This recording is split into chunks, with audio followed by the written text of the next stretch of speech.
તથા પ્રથમ મિલન સમારોહમાં પધારેલ સર્વે વડીલો, માતાઓ, નિયાણીઓ તથા નાના નાના બાળકોને અમારા કરસન કાનજી પરિવાર તરફથી સૌને જય માતાજી. અને હું પહેલાં સૌ પ્રથમ ટૂંકમાં જ મારો પરિચય આપું છું.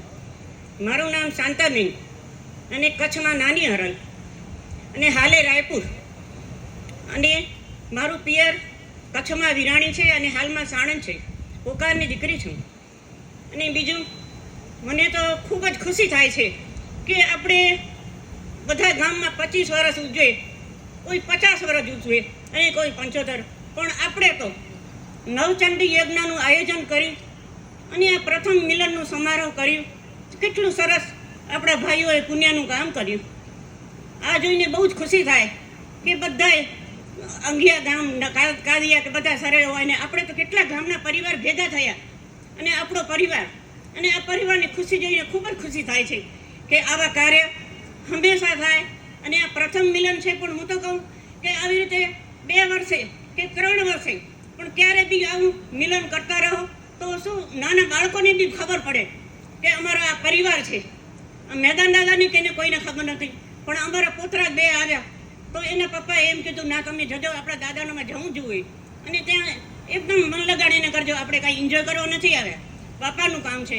અને કેટલી ખુશીની વાત છે કે આપણે નિયાણીનું સન્માન કર્યું બધું. અને કાલે જોયું ને, નિયાણીના સન્માનમાં નિયાણીમાં કેટલી ખુશી હતી. અને દીકરીઓની બધી માતાઓ બિચારી મોટી હશે, એ પણ આવી હશે ને નિયાણી થઈને, પણ એના ચહેરામાં કેટલી ખુશી હતી. બધાએ એ દ્રશ્ય નિહાળ્યું હશે કે જાણે જગદંબા આવતી હોય આપણે આંગણે. આ બધી મેદાન દાદાની પ્રતાપ છે. અને દીકરીઓ ખુશ હોય ને તો કોણ માવતર દુઃખી થાય ને. આપણને કેટલી ખુશીની વાત છે કે આવા પ્રોગ્રામ હંમેશા થાય. અને આ કાંઈ એમના એમ નથી થયું. મેં તો મારા દીકરાએ બતાવ્યું કે મમ્મી જુઓ, આ તડકામાં બેસીને આ લોકો કામ કરે છે. તો મેં કીધું ધન્ય આપણા, અને આ બધું આપણા પાટીદાર જ કરી શકે. અને તડકામાં બેસીને બિચારા બધા કામ કરતા હતા. અને આવી રીતે કાંઈ કાર્ય એમ જ નથી થતું. અને આવી રીતે મેદાન દાદા બધાને શક્તિ આપે અને આવા કાર્ય કરતા રહો.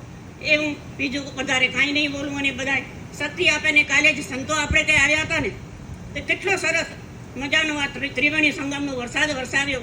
તો એમાં આપણે નાહીને પવિત્ર થઈએ અને કેટલું જ્ઞાન પીસ્યું. અને કહ્યું ને સંતોએ, અહીંથી કાંઈ લઈને જ જવું છે તો આપણે એમાંથી થોડો પ્રસાદ પણ ઘરે લઈ અને બધાને પ્રસાદ ખવડાવીએ.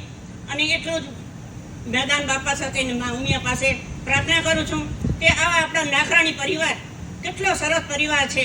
તો આવા પરિવારને હંમેશા આવા કાર્ય કરવાની શક્તિ આપે, એટલે જ ઉમિયા માને પ્રાર્થના કરું છું. ધન્યવાદ.